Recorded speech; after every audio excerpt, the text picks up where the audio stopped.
Welcome, Atieno. We really appreciate you taking the time to do this interview with us today. You're most welcome. It's a real pleasure to have this conversation with you today. That's great.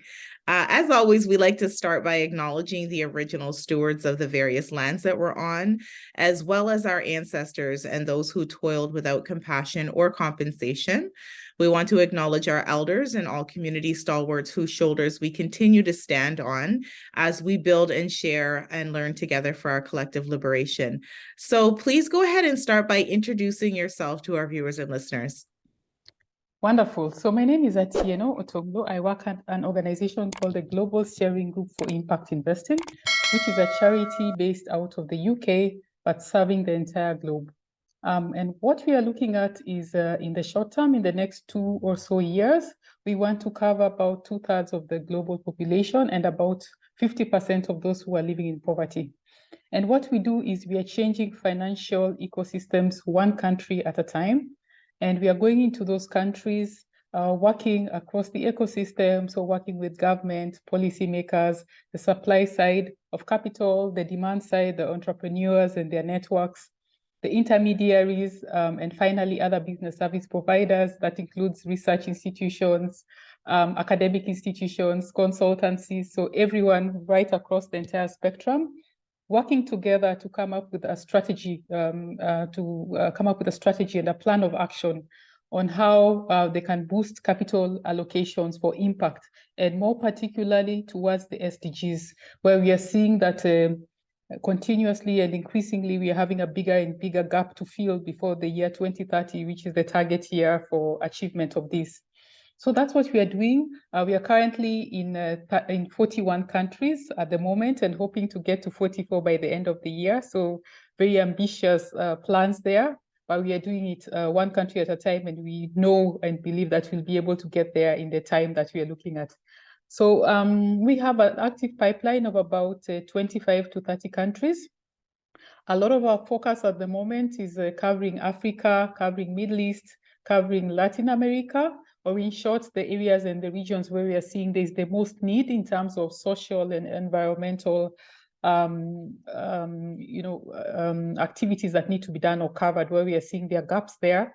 And we are working with the partner organizations as well, the usual suspects that are in the impact investing networks, and others above and beyond that. So that includes philanthropies, that includes high net worth individuals, that includes basically everyone with an impact and interest in positively influencing our societies.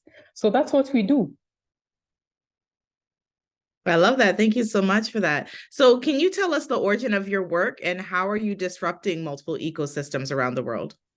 Yeah, so our work is actually interesting. We were formed of in 2013 off the sidelines of the then Impact Investing Task Force that brought together the G7 member countries. That was headed by the UK at the time. And what happened is each of those countries formed impact investing task forces just to look at what impact investing means within their respective countries. And they came up with the strategies and a couple of recommendations for them to be able to basically to carry out. And a year later, the work of the task force was done, but all these countries were still very interested in continuing to carry out the recommendations that they had set forth. And that's what led to the setting up of the Global Steering Group, because we were set up to coordinate the work of all these countries. So in terms of knowledge sharing, in terms of coming up with new tools, new ways of doing a business, new financial systems, new ideas, it provides a platform for them to come together, to be able to deliberate, to be able to share, and to really be able to together chart forward the way in terms of impact investing. Also, I think very interestingly, because this is a new financial system, this is a new way of doing things that we are coming up with, we need to make it very clear and draw the lines between all these other cliche terms we tend to hear about when people talk about impact investing. So for example, there's sustainable investing, there's responsible investing. Obviously, we are more familiar with the more traditional form of investing, where we are not so much concerned or looking at the possible downside of our investments. And then there's the other end of the philanthropic investments as well, where we are seeing, the possibility of perhaps losing out 100% of your capital. So we are very clear in terms of what impact investing is and what it is not. And here we like to emphasize the intentionality. We like to emphasize as well the measurability. So we need to see how your outcomes are measured, and we need to see that there is a very intentional need to have a positive impact in terms of the environment, in terms of socially.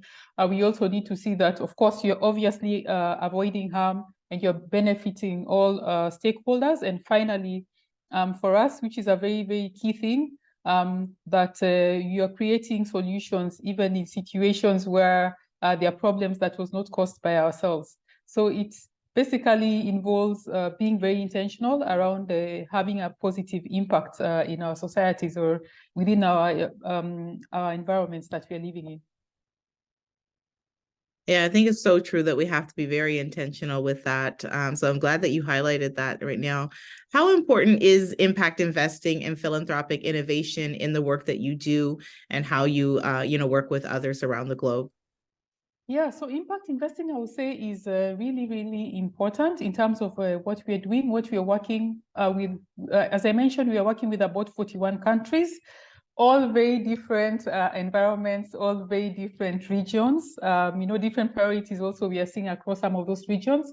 For example, within the EU countries, there's a lot of talk as to how they can work as the EU bloc, especially in terms of policy, with topics like SFDR, mandatory reporting, and all these other topics. So they're really working on that.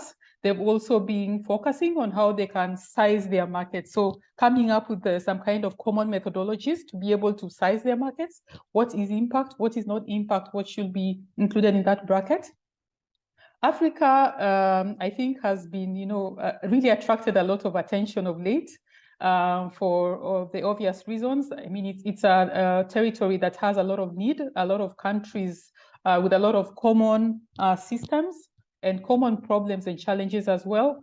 But we are seeing them more and more rising above those challenges. And interestingly, our African community is very keen on collaboration. So what they can do between themselves as countries and as a region, having conversations, for example, around approaching potential either donors or partners, because now we are moving, away from aid, looking at how we can have more sustainable forms of funding as well. So they're really working together as a bloc with partners such as UNDP and many others that we are partnering with in the region and looking to see what they can do together for themselves as a group. In Latin America, well, the conversation is a bit different. Some of the countries having smaller ecosystems with a lot of similar players across the borders are looking at a more of a regional approach. And then finally, we have markets such as the US and I would say also Canada, where they're looking at it in terms of what does the politics say about impact investing? How are they able to, for example, tap into policy, into government policies around how they can, for example, have funding allocated to wholesalers, for example, and what that would mean for the ecosystem in terms of impact. So we are seeing some threads around the different regions, but at the same time, every country is so different. So for example, if you can just go back to Africa again, just because I'm based in Africa, and I also really think it's a place to be. There's a lot of innovation we are seeing coming out of the continent.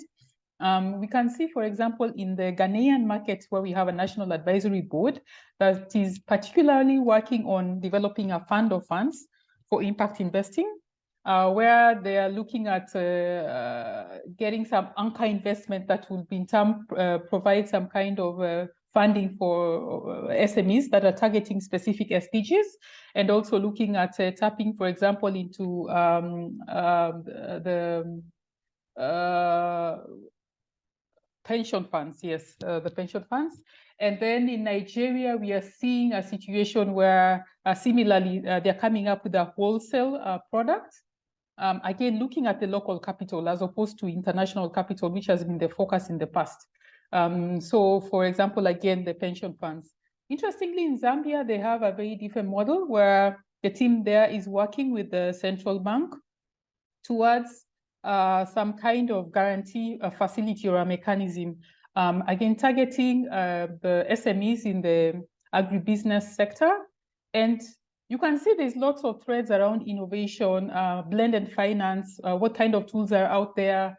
Another main thread that they're looking at is how the development finance institutions, so the public development banks, as well as the DFIs, can be able to, anchor or provide or be able to push the private capital as well for impact.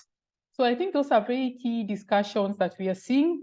Hopefully, looking forward to see some new tools emerging from some of these regions and territories as examples that can also be applied in a wider basis across the world.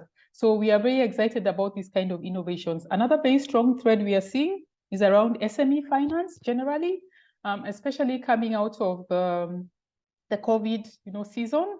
A lot of the SMEs and MSMEs, who've been in the past ignored by the bigger banks, are not able to reach or benefit from some of the facilities that have been provided. So there have been funds that have been set up, or organizations, the national advisory boards, looking at how they can be able to make a connection between the SMEs and MSMEs, and funding that is really targeted towards them with terms that are also affordable and suitable for them. So yeah, a lot of innovation that we are seeing, and we are continuing to curate those discussions around how and what forms of innovation would make sense in the impact investing world across different regions. Wow, and you touched on investing in various different nations and how that is having sort of a trickling effect. So what inspires you most about either the current model that you see at GSG or in some of these other emerging nations? Interesting question. So for me, I think what inspires me the most, and really what pushes me and gives me a drive, is just seeing, first of all, having an understanding that each country is really, really different, because we see a lot of these models where we expect, to push examples that have worked in other countries, that have worked in other regions, that would be applicable, sort of a copy and paste approach. Which doesn't quite work, I think, very well. It's been tested in the past, it doesn't work as well. And especially for us with, our push to be able to try out and experiment with new models, which sometimes presents some challenges, because when you're talking about new models, people are a bit shy or anxious about, for example, investing their money in models that have not been tried before, especially when it comes to funding and finance. So, being able to sort of push the borders to be able to test new things where possible in a smaller scale, and then with time being able to scale up and being able to positively impact as many people as possible is really exciting. So it's really interesting to be able to sit in on all these meetings and conversations with both experts, people who are doing research on this topic, people who are just curious about this topic, even big corporates who are keen not to be left behind on these conversations on impact investing, right? Because everyone wants to look good at the end of the day, and trying to find out what difference they can make, how they can contribute. So it's all about being able to bring together all these people in one space, being able to curate those discussions, providing a safe space to be able to discuss and explore. To be able to get also people who are willing to, right? Because to be able to test some of these things requires some sort of funding or support in terms of resourcing, or even just providing, the space and the publicity to be able to promote these kind of discussions. So I think for me, every day, well, it's very different. Talking to people from across different regions, trying to find out what it is that they're struggling with in their respective countries, and then where need be or where possible, putting them in touch or being able to connect them with people who've had sort of similar, I mean, it's never the same, sort of similar experiences, and then for them to reflect on what that means for themselves. and how they could be able to adopt what they're seeing or what's been tested elsewhere in a way that works best for their markets. Yeah, it's really, really exciting. So for example, as I mentioned with the, Zambia, being able to be part of meetings with the different institutions at central bank level, the big banks, some of who have been ignoring the SMEs and the MSMEs and saying, well, now it's about time. We don't want to be left behind. We can see the big impact that's being had on this part of our economy. How can we contribute? For me, that's what we mean by changing financial systems. And it's really, really exciting to see more people wanting to come around the table and not be left behind. Because we need all hands on the table to be able to change these financial systems. So with that, can you let us know what is your ultimate goal with GSG and what does success look like for you and your colleagues? Yeah, so my ultimate goal, I think at the end of the day, I can safely say we might be able to hang up our boots when we have I don't know how many countries we now have on the continent. The country, I don't know which the youngest one is. I'm hoping it's still, was it South Sudan? So that was a couple of years ago. Yeah, so it's when we'll have basically the entire world on board. Sometimes it's a bit of a struggle. For example, if we look at what's happening now in the Middle East, what's happening between Russia and Ukraine, it's affecting all of us in one way or another. The Middle East, for example, is another region that we have identified. We really need to come on board. As we know, the kind of economic activity is largely vested on oil and that sector. So they are also looking at and looking forward to opportunities for them to be able to diversify and to be able to make sure that there are kind of economic opportunities that are available for their people are, greener, safer, and have generally a positive impact on the world. So at the same time, we are seeing that they are being impacted by their neighbors and what's happening, for example, in the region. So I would say, we'll get to the point where one day, hopefully, we have everyone on board. And that means we have people from across the ecosystem working very intentionally, working very actively, trying to do the best that they can to make sure that whatever they are doing, whatever investments they are making are for a safer, better future. And yeah, in terms of environmentally and socially, just making sure that they're doing their best in terms of making things better for their economies and for their populations. So at the point where we'll have all the countries on board, that means we are achieving our targets. That probably means by then the SDGs have been achieved. I don't know what's happening as we are getting closer to 2030, and that gap seems to be widening more and more. And that also means being able to make sure that in terms of the way the governments and the policymakers are setting out, their annual or their 5-year terms or their 5-year, what do you call them? Their plans, their active plans for how they want to impact their communities. Looking for a time when, people will be thinking above and beyond just return. Where am I going to put my money in? How much am I going to get out at minimal risk? So it will be, that being able to optimize between risk, returns, and then the impact as well. So it's a win-win for everyone. And it's all about safer, happier communities that are taken care of all round. And I think that's the point where we'll be able to say, well, we have done our work and probably be able to move on to other things. Absolutely. And measuring the social impact, as you were touching on, is definitely vital to that. So I'm glad you highlighted that. And I think that's a great, perfect picture that you've painted for us to strive for. So on that note, do you have any closing thoughts or calls to action for our community?